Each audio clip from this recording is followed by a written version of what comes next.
Tolong bagi yang belum membuka kameranya, dibuka karena dibuka kamera itu merupakan menunjukkan bahwa Anda hadir. Kalau cuma ikutan tapi tidak buka kamera berarti Anda dianggap tidak hadir gitu ya. Adik-adik sekalian, di dalam pembelajaran tauhid ini kita materinya sudah diupload semuanya kebetulan di e-kampus termasuk tugasnya ya. Tugas juga sudah dimasukkan di e-kampus. Tapi tadi karena saya upload tugas sebelum waktunya jadi masih ditunda. Mudah-mudahan sekarang sudah masuk tugasnya. Yaitu seperti pertemuan pertama, terus sampai pertemuan terakhir juga nanti begitu tugasnya.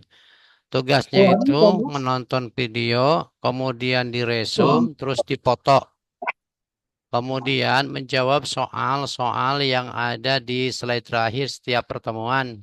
Terus dijawab, kemudian tulis di Word atau di Google Docs, kemudian nanti diupload di tugas. Ya, nanti insya Allah hari Minggu waktunya agak senggang saya mulai menilai ya, menilai. Nah, kemarin dari sekian kelas yang mendapat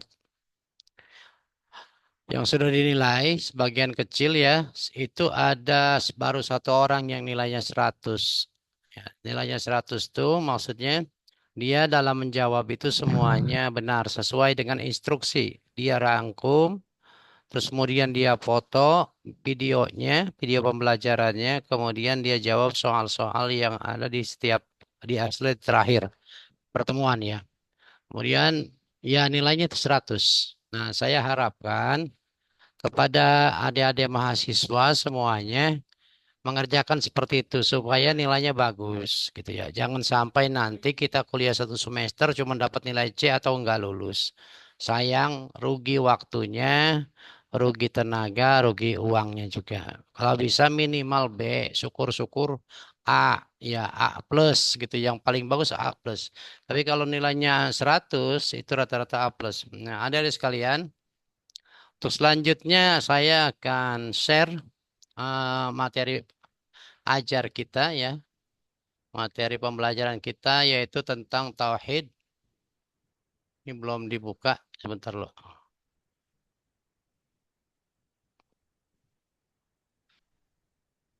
Materi pembelajaran kita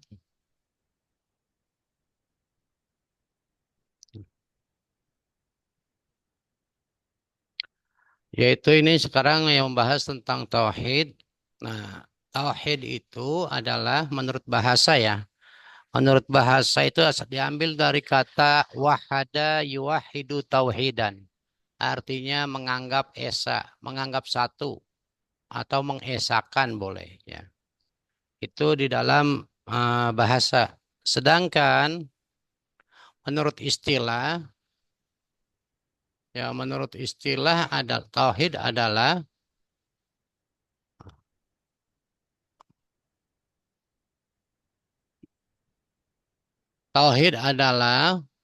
keyakinan tentang dalil-dalil yang menjurus kepada kesimpulan bahwa Tuhan itu satu, Tuhan itu tunggal. Disebut ilmu tauhid karena di dalamnya terdapat soal-soal kepercayaan dengan di dalam agama Islam.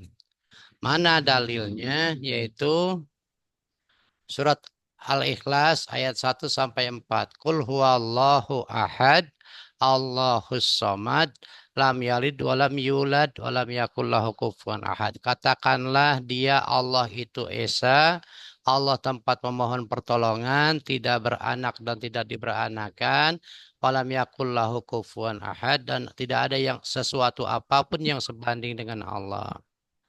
Nah, di dalam surat Al-Ikhlas ini Allah menjelaskan tentang siapa dirinya.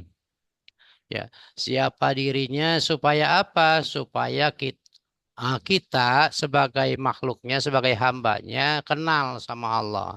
Karena tujuan Allah menciptakan manusia adalah Allah itu pengen dikenal sama hambanya, sama makhluknya. Oleh karenanya kita Nah, di sini belajar tauhid pentingnya supaya kita kenal kepada Allah Subhanahu wa taala. Nanti saya jelaskan selanjutnya ya.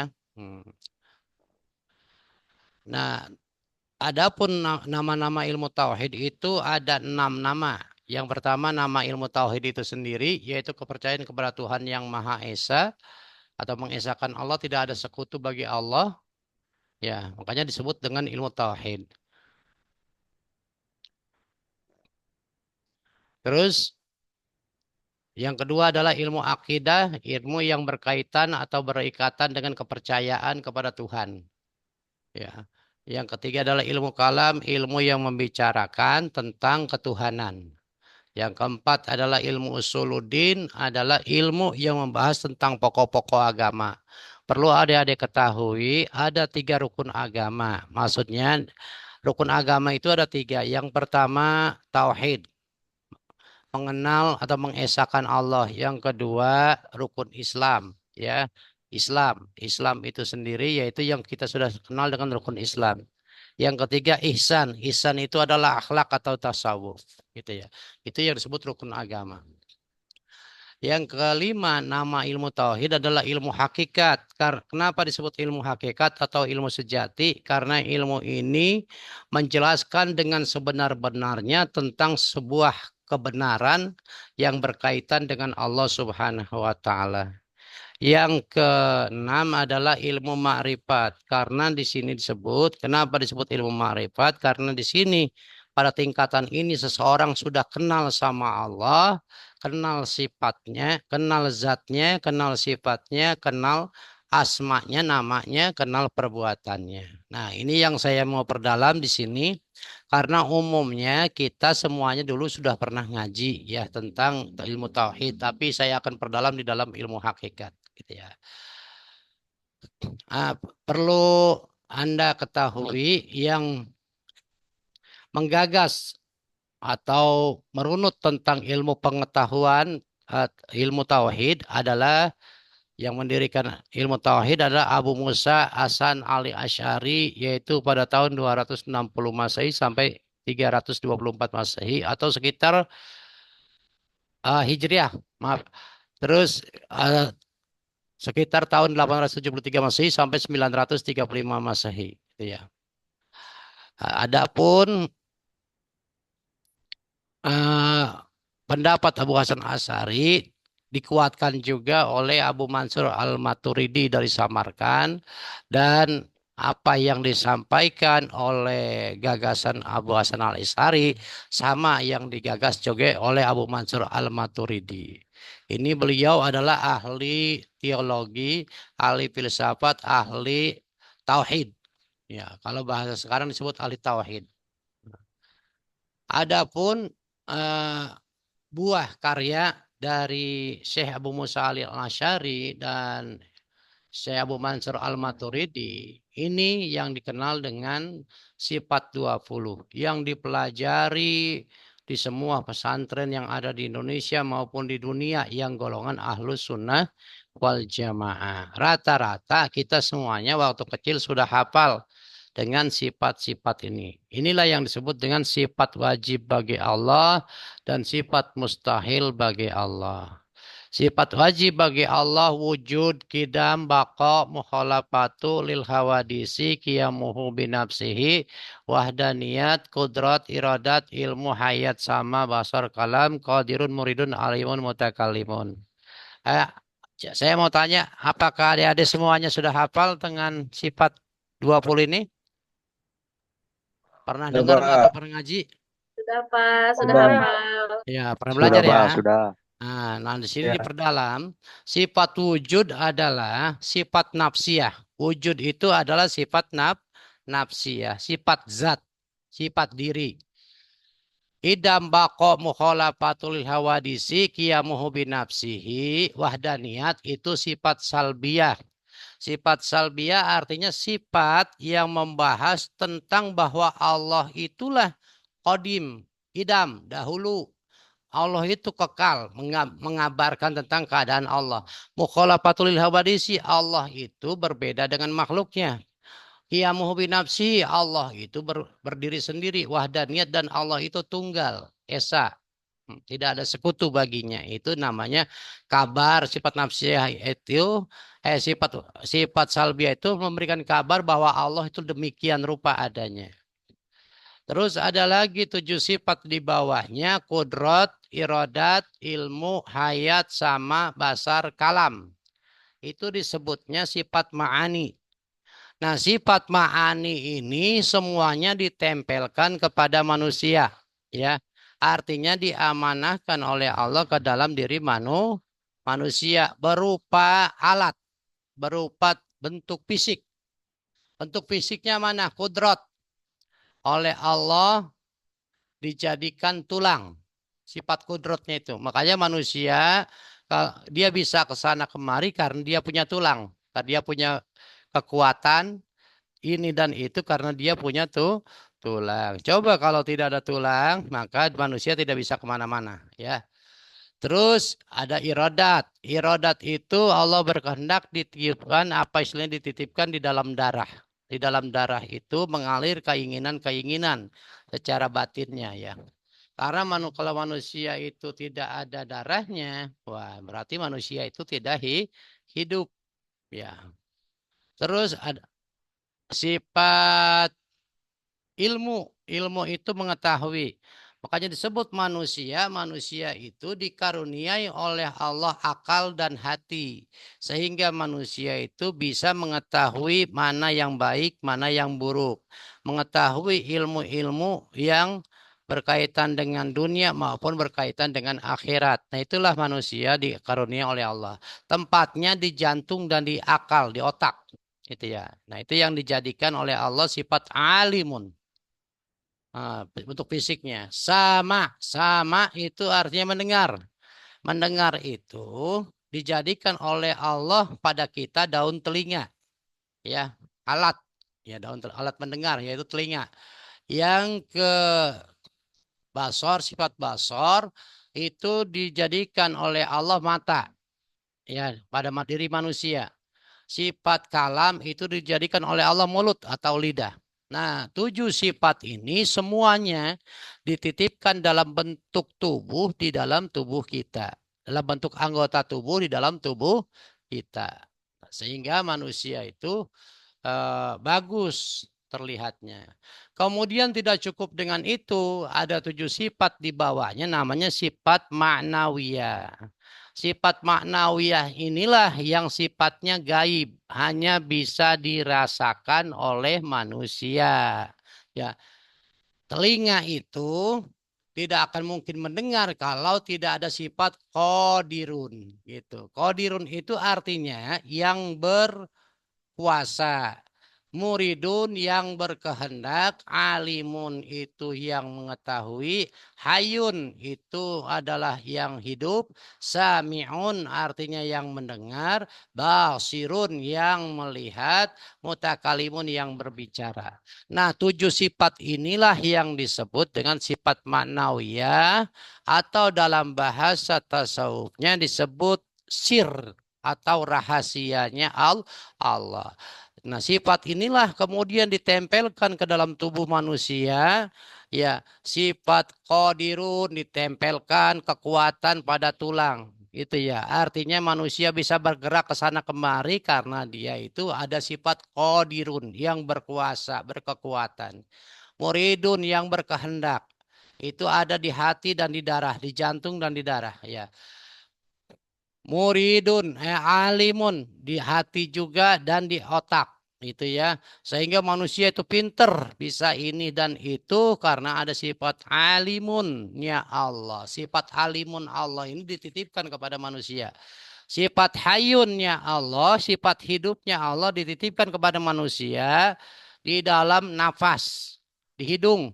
Sifat hayun itu ya, makanya manusia dikatakan hidup, ya, karena dia ada nafasnya. Kalau manusia itu tidak ada nafasnya, maka dianggap manusia itu sudah tidak hidup. Makanya itu sifat hayun itu ditempelkan kepada manusia di nafasnya. Terus sifat sami'un, Allah mendengar. Allah memberikan gendang telinga kalau secara biologi dan lain sebagainya itu karena memang Allah yang menitipkan sifat pendengaran. Allah Maha mendengar. Allah Maha melihat. Allah melihat. Dititipkan kepada manusia itu melalui mata sehingga manusia itu bisa melihat. Makanya kenapa disebut basirun? Basirun itu melihat dengan mata hati kemudian tembus ke mata zahir gitu. Mutakalimun, Allah Maha berbicara, dititipkan kalamnya Allah, Allah Maha berfirman. Karena di dalam diri manusia juga dititipkan sifat-sifat yang supaya manusia bisa berbicara, yaitu melalui lisannya. Jadi hakikatnya yang berkuasa itu Allah, yang berkehendak itu Allah, yang pinter atau mengetahui itu Allah, yang hidup itu Allah, yang mendengar itu Allah, yang melihat itu Allah, yang mutakalimun juga, yang berbicara juga Allah. Manusia cuma terima bersih menerima karunia Allah. Sehingga manusia itu istilahnya disebutnya manusia itu disebut makhluk yang mulia dikaruniakan semua sifat-sifat Allah yang 20. Nah, terus sedikit lagi nih ya saya jelaskan. Nah, sifat yang tadi terakhir sifat maknawiyah itu disebut rahasianya Allah. Nah, itu kalau kita ingin melihat zat Allah, mengenal zat Allah, yaitu dari sifat sirnya, sifat rahasianya yang tadi yang terakhir tuh, 7 sifat yang terakhir. Kemudian, kemudian, kalau kita ingin kenal sama sifat yang 20-nya itu oleh Allah disimpan di ruh. Ruh itu adalah rasa yang ada di dalam diri kita. Sehingga ruh kita itu dengan adanya ruh kita hidup. Ruh itulah sesungguhnya diri kita yang sebenarnya. Kalau diri kita yang zahir ini cuman pakaian, diri kita yang sebenarnya itu adalah ruh. Ruhnya Allah. Jadi diri kita itu adalah ruhnya Allah, tiupannya Allah, diri kita yang sebenarnya itu. Sedangkan sedangkan fisik kita ini cuma casingnya saja, pakai istilahnya kalau kayak kayak HP itu casingnya lah gitu ya. Nah, terus sedangkan nama Allah itu adanya di hati, di jantung dan di hati. Nama-nama Allah yang 99 itu adanya di hati. Sedangkan af'al Allah, perbuatan Allah itu adanya di seluruh anggota tubuh kita. Jadi anggota tubuh kita ini adalah karya Allah, karya seni Allah sehingga kita jadi manusia. Semuanya ciptaan Allah. Dari ujung rambut sampai ujung kaki, diri kita itu semuanya boleh Allah yang merancang. Artinya itulah hasil karya Allah atau perbuatan Allah. Jadi kalau kita ingin mengenal Allah, kita kenali diri kita teliti diri kita. Jadi mengenal sifatnya, yaitu mengenal zatnya Allah, yaitu di rahasia tadi yang terakhir, yang qadirun, muridun, alimun, hayun, samiun, basirun, mutakalimun. Mengenal asma Allah itu di jantung, ya, di hati. Mengenal sifat Allah itu di ruh, sedangkan mengenal uh, afalnya Allah di tubuh. Sampai di sini ada yang ditanyakan, silakan. Bagi yang mau bertanya, silakan.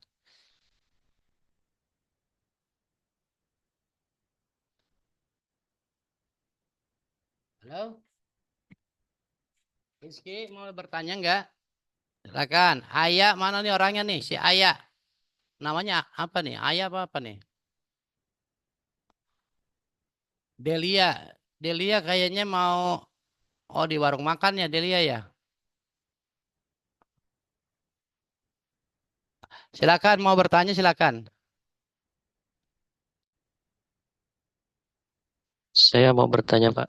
Iya silakan. Munandar. Husnandar ya. Hmm, arti sifat salabiah tadi itu apa, Pak? Ya.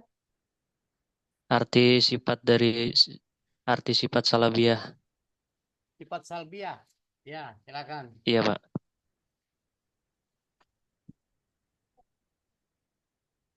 Maksudnya Arti bagaimana dari sifat sifat salbiah? Ya. salabiahnya. Arti dari sifat salabiah itu. Oh, sifat salbiah itu maknanya ya bahwa Allah itu loh betul loh. itu menggambarkan atau mensifati Allah dengan sebenar-benarnya sifat salbiah itu. Bahwa Allah itu keadaannya kidam dahulu, tidak ada yang mendahului Allah gitu. Allah adalah dahulu. Itu tidak ada yang mendahului Allah. Makhluk apapun tidak ada yang mendahului Allah karena Allah adalah Maha Pencipta, karena Allah adalah dahulu. Bako, hanya Allah yang kekal. Semua makhluk itu semuanya hancur dan panah. Panah itu hancur maksudnya. Nanti pada hari kiamat semua manusia itu hancur, cuma Allah sendirian. Di dalam surat Ar-Rahman, ya, di dalam surat Ar-Rahman itu dijelaskan bahwasanya hanya Allah yang ada, yang kekal. Sedangkan makhluk Allah itu adalah istilahnya hancur pada hari kiamat nanti. Terus mukhalafatul lil hawadisi, Allah berbeda dengan yang baru. Maksudnya Allah itu kan kodim, ya, dahulu. Sedangkan makhluk semuanya itu adalah hadis, baru. Siapapun dia, Nabi Adam kah, bangsa jin kah, bangsa malaikat kah, itu semuanya orang-orang baru. Allah yang dahulu gitu ya. Karena semuanya itu adalah ciptaan Allah. Terus selanjutnya apa? Sifat qiyamuhu binafsihi. Nanti pada saat hari kiamat semua alam jagat raya ini hancur. Semuanya Allah lah yang merawat, Allah lah yang menjaga gitu. Allah berdiri sendiri tanpa bantuan siapapun. Jadi sekarang saja sebenarnya alam jagat raya ini semuanya dikendalikan oleh Allah. 7 lapis langit, ada aras, ada Baitul Ma'mur, ada bintang, ada bulan, ada planet. Semuanya ada makhluk hidup manusia, bangsa jin, bangsa malaikat. Semuanya dirawat oleh Allah, dicipta oleh Allah. Jadi Allah tanpa bantuan siapapun ngerawat seluruh makhluk. Makanya di dalam surat Al-Fatihah disebut dengan Alhamdulillahirabbil alamin, segala puji bagi Allah Rabbil Alamin, Tuhan yang mencipta, Tuhan yang mendidik, Tuhan yang merawat. Rabbil Alamin, seluruh alam. Dari alam nyata sampai alam gaib. Ya, waktu kita dilawat di kandungan ibu dirawat oleh Allah. Waktu kita berada di tulang sulbi bapak kita dirawat oleh Allah. Pada saat kita berada di sel telur ibu, kita dirawat oleh Allah. Terus ibu kita juga dirawat oleh Allah sebelum sampai pertama kali manusia diciptakan. Gitu. Cara Allah merawat sampai kita sudah besar begini. Dirawat hakikatnya oleh Allah, cuman orang tua kita sebagai kepanjangan tangan. Kelihatannya kayaknya orang tua kita yang merawat, padahal hakikatnya adalah Allah yang merawatnya. Itu. Terus lagi iradat. Iradat itu mana tadi? Wahdaniyat. Allah itu tunggal. Makanya Allah tidak ada sekutu baginya, gitu ya. Subhanallah dalam Al-Quran, Subhanallahi amma yusyrikun, maha suci Allah dari yang menyekutukannya. Makanya di dalam doa sholat tuh gitu kita suka baca aja. Inna sholati wa nusuki wa mahyaya wa mati lillahi rabbil alamin la syarika lahu. Tidak ada syarikat, tidak ada sekutu bagi Allah. Iya. Itu barangkali jawabannya silakan. Anwar bagaimana itunya? Nah, Iskandar tadi ya. Iskandar apa tadi? Ya, baik Pak, terima kasih. Iya. Silakan yang lainnya mau bertanya. Silakan. Sarwina mau nanya, Neng. Pak, Kok saya mau senyum? tanya, Pak. Ya, silakan siapa tadi nih? Mana Pak, yang bertanya tadi? saya, Pak. Ya, saya lihat halaman dulu. Sebutin namanya ya. Sukma, Pak. Ya, ini ini headset saya kalau dibuat zoom nggak nyaut nih. Agak sulit nih. Ya, Assalamualaikum, Pak. silakan. Silakan. Pak, saya mau tanya yang slide ketiga itu, dia Kang Idul sama Kang Idul Iman itu sama ya? Apa? Maksudnya dia bukan dua kata beda ya? Yang maksud bagaimana? yang slide ketiga yang Akaidul sama Akaidul Iman. Coba agak kerasin, itunya agak kerasan, kedengeran di sini. Sorry Pak, Ya. yang slide ketiga Pak, yang Akaidul sama Akaidul Iman. Akoid. Ya sebentar. Iya Akain. Terus bagaimana maksudnya? Slide Itu ketiga tuh. maksudnya artinya sama ya? Maksudnya satu kata yang sama ya? Oh iya, kalau itu di Aqaidul Iman ya, slide ketiga nama-nama Allah ya. Nah, Aqaid itu maksudnya atau Aqaidul Iman itu sebenarnya namanya sama gitu. Yaitu akidah, akidah gitu ya. Itu bahasa Arab, Aqaid atau Aqaidul Iman, akidah, akidah keimanan gitu ya. Sama artinya sama. Tadi Baik Pak. itu sama-sama bentuk jamak, sama. Ya, Baik, Pak, apa itu terima kasih. atau disebutnya kalau bahasa bahasa kita dulu belajar di itu namanya disebut ilmu akidah disebutnya, ilmu tentang kaitan dengan kepercayaan kepada Tuhan yang Maha Esa. Paham maksudnya ya? Paham Pak. Ya, ayo lagi Putri mana nih orangnya, saya belum kenal nih. Putri, Aan, Muhammad Dafa, Sel Silviana, Nadia. Coba yang wajahnya yang mana? Silviana, Putri, Aan, Muhammad Dafa. Pak, izin bertanya, Pak. Silakan, Pak, izin bertanya, Pak. silakan, silakan. Gimana, Pak, kalau seandainya kita kerja ya? Nah, kita kerja, habis itu kan hari Jumat ya, Pak. Tapi kita tuh, karena kita tuh niatnya pengen sholat Jumat ya. Tapi karena kita ada kerjaan, jadinya nggak sholat Jumat. Itu hukumnya gimana, Pak? Ya, maksudnya tidak ada waktu dikasih kesempatan buat Jumat. Biasanya di pabrik suka ada sholat Jumat waktunya. Kerjanya di mana? Enggak, kan di pabrik, Pak. Maksudnya, kalau dia itu kan kalau kita tinggal nih, otomatis kan nggak ada orang yang gantiin gitu. Dia kan mesinnya jalan terus. Itu Iya. gimana Pak hukumnya kalau kita udah niat tapi Kalau gitu Jumat gitu? disebutnya darurat. Tapi apa setiap Jumat semacam itu? Sebenarnya gantian sih Pak, nggak tiap Jumat terus Nggak gitu, tiap gantian Jumat ya. seandainya nih. Jadi pada Ya, saat kita sedang jaga di mesin gitu ya, pas Jumat iya. ini kita sholat Jumat, sholat terus yang sholat pas kita lagi jaga gitu ya. Kalau kita Mm-mm. lagi jaga, kita tidak usah sholat Jumat, tapi nanti gantinya dengan sholat duhur. Dulu. Oh, Paham ya? itu iya Pak, nggak apa-apa ya gitu ya Pak? Nggak apa-apa, nggak apa-apa. Karena itu darurat, bukan kemauan kita. Darurat. Iya benar. Jadi yang penting kita jangan meninggalkan Jumat 3 kali berturut-turut. Gitu. Kalau secara syariat ya. Iya iya.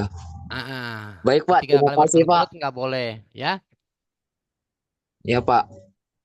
Paham ya? Jadi pas kita lagi Iya Pak. Baik. bebas, artinya kita Jumat. Tapi kalau kita pas Ya. lagi jaga itu kita ganti dengan sholat duhur. Insya Allah Zuhur. itu Oh iya. dimaafin sama Allah. Ya. Amin. Iya Pak. Silakan. Terima kasih Siapa Pak. lagi? Saya mau itu stop share dulu dah biar kelihatan semuanya. Ah. Oh benar Delia, Nadia, Silviana, terus ini siapa nih? Ada yang chat nih. Assalamualaikum, Waalaikumsalam. Ya udah. Ada dua. Pak, Saya izin mau lihat dulu bertanya. jumlahnya ada 23. Cuman yang Putri nggak hadir ya, Putri. Putri nggak Putri siapa, hadir. Pak? Aan Nurjana nggak hadir. Ini Nadia ini kayaknya nih ininya nggak itu tuh, nggak stabil. Pak, izin Pak. Iya, Pak, izin Pak. iya. Absennya gagal ya Pak. Kenapa ya? Saya Apanya? kan udah absen ya. Absen. Gagal. Iya. Oh, Itu itu sebenarnya udah hadir, cuman kita kan hari Sabtu tanggalnya 12, di situ tanggalnya 13. Jadi lokasinya gagal. oh dicek lokasi. Enggak, kalau itu Ki Kebetulan tanggalnya itu tepat tuh saya 12 sudah 10 hari ini Sabtu ya. Nah, tadi saya tuh sudah di absen semuanya di awal. Jadi Anda tinggal menentukan lokasinya aja. Kalau itu Tapi pas di aplikasi kampus saya itu tanggal 13, Pak. Gimana, Pak? ya nggak bisa ya. Tapi Itu kan kebetulan Iya, saya jadi harus nunggu besok, Pak. ya harusnya apa? Kalau mau share lokasinya itu harus nunggu besok, Pak. Soalnya di situnya tanggal 13. Oh, tanggal 13. Oh iya. Nah, kalau untuk di absen, semuanya saya sudah absen. Yang pertemuan hari ini, takutnya ada mahasiswa yang terlambat. Jadi, kebetulan kan kalau online ini kita semuanya eh, agak ribet juga ya absennya. Makanya saya langsung absen semuanya dulu. Nah, ntar yang tidak hadir baru ketahuan di absen ulang lagi. Mas saya ini kayak si Aan nih. Tinggal menampakkan wajah. Zaldul, Zan Endul apa ini siapa ini? Jadi nggak menampakkan wajah, Putri enggak. Ini takutnya ntar takut dianggapnya kan. Nah, terus juga Nadia, Sylvia ini. Dia hadir apa enggak? Cuma zoomnya aja yang hadir, orangnya nggak pergi. Itu ya. Tapi saya udah absen semua ya. Tinggal nanti untuk itunya, untuk lokasinya sendiri ya. Tadi saya udah absen semuanya. Nah, barangkali ini kita Pak, waktunya sudah habis sudah ya. Silakan. Bapak izin Pak. Ya, Nadia ya. Pak Nadia Silpiani Pak, ini aku lemot Pak, nge-lag di HP nggak Iya, iya. bisa, di laptop Ini juga. kelihatan di sini. Nadia ini kelihatan di sininya.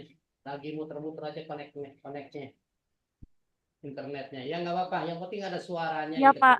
Lag kita akan Pak. Iya, Oke, silakan. makasih Pak. Ini kita dibatasi waktu. Kebetulan hampir habis. Tinggal 4 menit lagi. Barangkali saya cukupkan pertemuan ini ya. Dan mohon maaf atas keterbatasannya. Karena saya menggunakan Zoom sendiri. Waktunya dia Zoom gratis itu dibatasi cuma 40 menit. Jadi kurang lebihnya mohon maaf atas kekurangannya. Ada sekalian. Adapun absen untuk dikabarkan itu absen sudah saya absen semuanya atau dianggap hadir semuanya. Karena ntar tinggal ada yang belum itu ya. Terus selanjutnya saya harapkan semua tugas yang diberikan di kolom tugas di pertemuan 2 itu kerjakan semuanya sampai nilainya 100. Kalau kita masih nilainya 85 berarti masih ada yang kurang. Kalau nilainya 90, 95 masih ada yang kurang. Maka upayakan sampai dapat nilainya 100 supaya nanti pas UTS-nya dan UAS-nya kecil umpamanya itu bisa menghandle nilai yang ada di Suaranya, maaf, Pak. Suaranya nggak kedengaran. sehingga nilainya bagus. Maaf Pak, izin suaranya tidak terdengar. Oh iya. Jadi tugas yang ada di tugas itu tolong dikerjakan yang baik dengan nilainya kalau bisa tuh sampai nilainya 100. Kalau ada yang 85 berarti ada yang belum selesai, ada yang 90 sampai 99 itu berarti belum selesai. Kalau udah 100 nilainya berarti udah sempurna. Itu udah dikerjakan semuanya. Karena nilai ini dikerja, kenapa saya harapkan 100? Takutnya nanti pada saat UTS dan UAS nilainya kecil, itu bisa menghandle nilai itu semuanya. Supaya kita lulus minimal nilainya B. Maksimal A+. Jangan sampai nilainya C. Karena nanti yang rugi bukan saya, tapi Anda sebagai mahasiswa selama 6 bulan terbuang waktu, terbuang uang, dan juga banyak yang rugi semuanya dah ya. Kalau nilainya cuma C gitu ya, atau tidak lulus. Barangkali itu saja, waktunya sudah mau habis mepet, dan terima kasih atas segala perhatian dan kehadirannya. Mohon maaf atas segala kekurangan. Wassalamualaikum warahmatullahi wabarakatuh. Waalaikumsalam Waalaikumsalam. warahmatullahi Waalaikumsalam warahmatullahi Waalaikumsalam warahmatullahi wabarakatuh.